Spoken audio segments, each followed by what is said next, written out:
Urban, are you seeing the kind of, you know, you've had a chance to really evaluate things now. Are you starting to see the kind of progress that you think your team ought to be making? Yeah, we're happy with where we're at. We're not very good yet, but we don't have to be. So we got still a couple more weeks, but I'm very pleased with this team.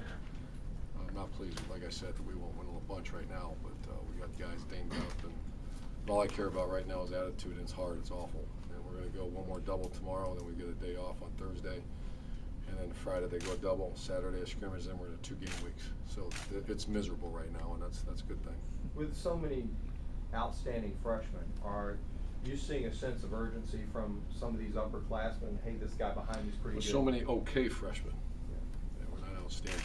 The recruiting, that was back in January with all the media guys and all that kind of stuff. But no, with so many pretty good freshmen, it's good. We're playing them. I mean, we're getting them ready to go, but they're not outstanding.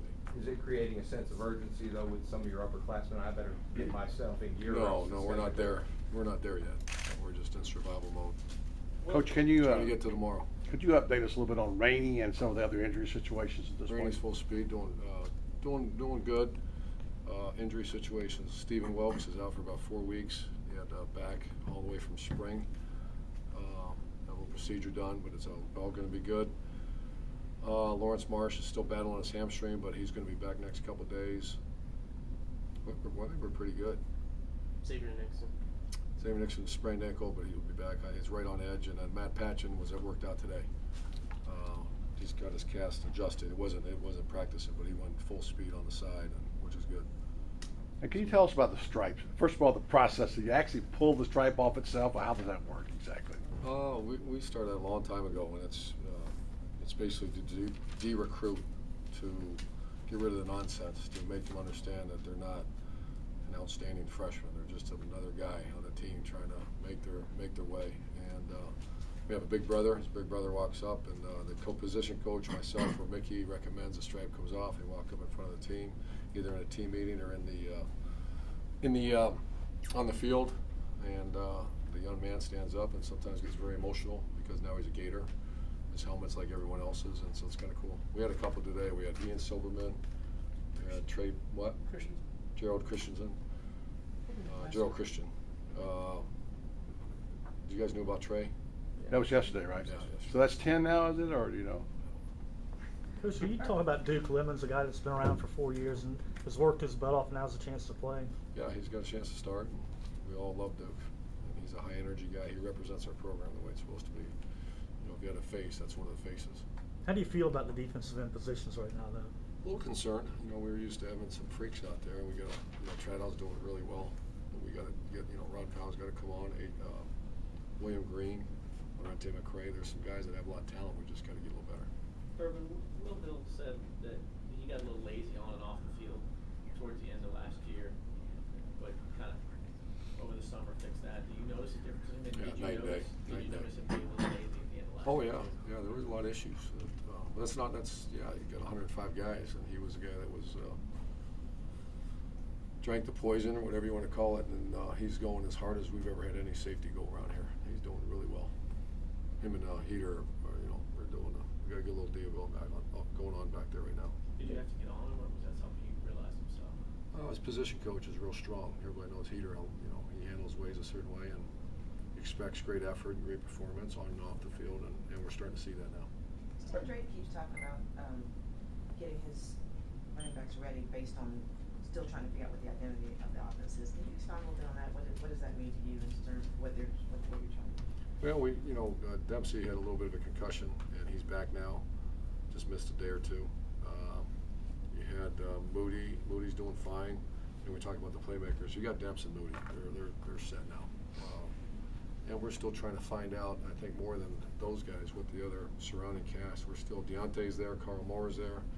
I'm hoping Omarius Hines get there real soon. Quentin Dunbar's getting darn close. That kid's good. Our man Andre DeBose is struggling, just dead legs right now, but he's coming back. So when you say the identity, we all know what Johnny Brantley can do. We know we got a strong offense line. We got a pretty good sound picture of what our running backs can do. Now the final piece of the puzzle is the group out wide, and we can't say that yet. If they're dynamic, you'll see us at 3-4 wides. If you see a guy like Gerald Christian who's really coming on, you could see us with a close tight end because he's not a spread, he's not a flex guy. So we're going to build it around what we got. Could it be an offense that has a 500-800 yard rusher? I'm hoping it's with a 1,000-yard rusher. Yeah, I think we had 800, 2 or 3 800 guys last year. Well, we count Tebow on one of those. One of your running Well, backs. of course I do. we count. Yeah, the stats count that stuff. I meant one of your running backs. Yeah, we will try to get that. Just need consistency, and those guys got to stay healthy. They certainly got the ability. Herman, I know you say you're in a survival mode, but is there one position group maybe that's standing out as these guys are just really bringing it every day best they can? Oh, I don't know. You ask those dramatic questions, they're all okay. Man. Go walk out there one day and do sprints for 2-3 hours, and we're just trying to. We'll get to tomorrow. I think lunch is right now. So. How did Demps hurt his head? Playing football. Just hard shot to the head, or No, I don't know what it is. No, it wasn't a direct shot, but it was more precautionary than anything else. He's fine. Coach, how's Omarius Hines doing at tight end, and what does he bring to that position? Not playing tight end. He's a movement guy. He's a guy that the word tight end. He's not that. He's a guy that a little bit with the Hernandez. We're trying to find. We're kind of create a position the last few years, Percy position, Eric Hernandez position. We're trying to. When you have that, you can be dynamic. And we're just trying to think he's got that kind of ability, but he's doing well. Urban hybrid, not as much blocking for him.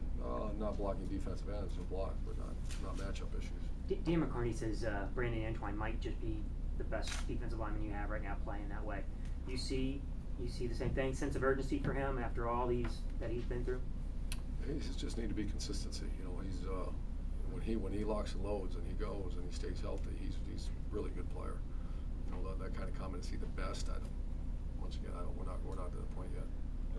Next week, I think a lot of those general questions when you get the one-a-days and what kind of our identity or, that's when next week you have it right, and you all know this. I mean, right now it is absolutely miserable, hot, and getting to the next day.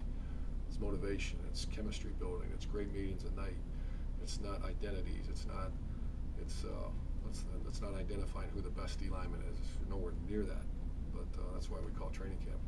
Urban, did you hear about the girl who I guess got fired for wearing a Florida hat at a Bobby Petrino press conference? Bobby Petrino, no. Huh. What'd she do? Wore a Gator hat. Wore a Gator hat. To Arkansas. Florida graduate. Yeah, press conference. I don't get it. No.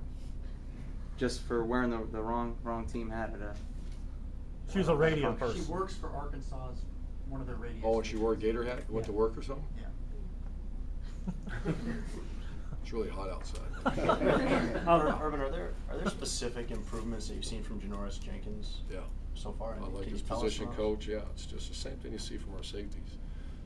We have a big saying around here. You see it in our team, real power of the unit, and his unit is really going well, and he's the leader of that unit. Night and day. I mean, you're going to see a really good player out there. Anything specific that he's doing better? Just no nonsense. No, just 100% all the time, and it's a credit to his position coach and him.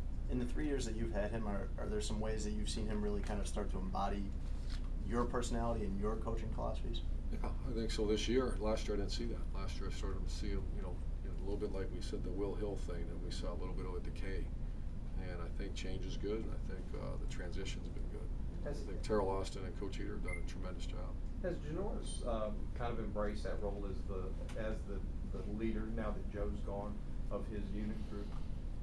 Oh, absolutely. Of the corners? Yeah, absolutely. Yeah, he's the man, and he knows it. And Jeremy Brown's right there with him as well. What happened? Jeremy Brown's doing great. What happened to Jordan Hayden? Can you give us any enlightenment on that at all? Yeah, Jordan's a great young man. I'm very close to this family. When you have that name on the back of your jersey, that's darn near Tebow-ish. That's Pouncey-ish. That's when you start talking about the name. There's an expectation level that is sometimes unfair. You all that have children know that this guy's. Every kid's got their different little deal, and unfortunately, he'll be fine, and we're going to help him do it all we can. And our family relationship's tremendous, so he's fine. I was scared. I was worried about that when we first started recruiting him, because those are tough shoes to fill right there. Couple final questions. Bruce Floyd's a guy that Dan McCarney's talked highly of, and his teammates. What have you kind of seen? Yeah, him and Easley are really, and Powie. Powie's a little bit behind those two, but he's coming on. He gained a little weight, because he wants to be bigger, but we're trying to knock a few pounds off him. But Sharif Floyd and Easley are doing really well. Just one more question about Pouncey. Can you give us a little insight about what he means to this team now and his carryover and his leadership role, and how's he doing? Yeah, make no mistake about it. He's the focal point of the offense. He's it. And Johnny Brantley's right behind him. Johnny's doing tremendous, but Mike Pouncey, it's hard to imagine going to play a game without a guy like that, because that's our guy. What do you mean by that focal point of the offense? He calls him up. He's the guy. He's the one I always, it used to be Tim. I'd say, Tim, come over and get the offense together. We're going to go third downs today or something, or we're going to work a 2-minute drill, 1 minute left. I always say, Mike, come on over here. And I watch him. He goes over, gets them all together, says, here's what we got to get done in this. That's what I mean. Is he as big a trash talker as you've ever had on the offensive line? I don't know. I mean, during game, not in practice, he's not. Is Janoris go getting ahead. close to that Joe Hayden level right now? Because it sounds like from what you said last year, there was a little bit of a drop off, at least in the work ethic. But In is practice, he getting close to that? I think so. I'll tell you more next week. But as far as just ability level, Yeah. he's a little different player. Joe was a blazer. Janoris is not a blazer. He's just a great fundamental tough guy and goes real hard. So it's a little bit different style player. A little off topic, but take you back a few years. Percy Harvin's missed a lot of time this camp here with the more migraines and stuff. Was that, how big of an issue was that here? I remember he missed the South Carolina game and a couple, maybe enough. But and what were you guys doing to get him? We had through that? my first experience with migraine. I had Morgan Scallia was my All-American free safety at Utah, and I look over and he put his towel and I was like, what is that? And he was I didn't really understand what they were, and it's serious business. Percy comes here and he's had it his whole career here, and it was serious. I mean, he was in the hospital several times, and we're just praying for him, hoping that's a serious deal. Did you know when you signed him that was? No idea. No, we try to ask as many questions as we can, but no. Good. Thanks, Coach.